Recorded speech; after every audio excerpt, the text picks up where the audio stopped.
the Department of Homeland Security is taking this very seriously, because we are not going to allow soldiers like we saw in American streets last week to be gunned down at the hands of these foreign nationals who had the privilege of coming to the United States of America. And unfortunately, this is not the only example of a dangerous Afghan who was let in by Joe Biden, who went on to harm the American people. There was an Afghan national who was let into the country under the Biden administration through Operation Allies Welcome, who shot and wounded 2 Fairfax, Virginia police officers during a routine traffic stop. He was killed by return fire after declaring, quote, "I should have served with the explicitive Taliban."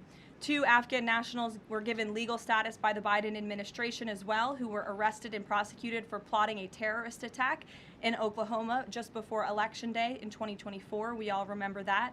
They possessed hundreds of rounds of ammunition and had pledged their allegiance to ISIS. There was also an Afghan national who was on the terror watch list who was apprehended by Border Patrol in 2024, but then he was released into our country by the Biden administration. Again, let's just highlight the absurdity of that.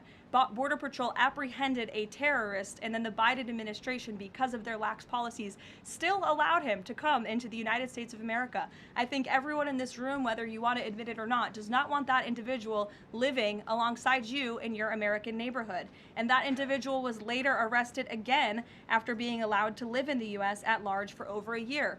Another one, a criminal illegal alien from Afghanistan, was arrested by ICE in 2025, convicted of second-degree assault, was previously allowed to stay in the country by the Biden administration. I have several more examples here. I'm happy to provide them to anyone in this room.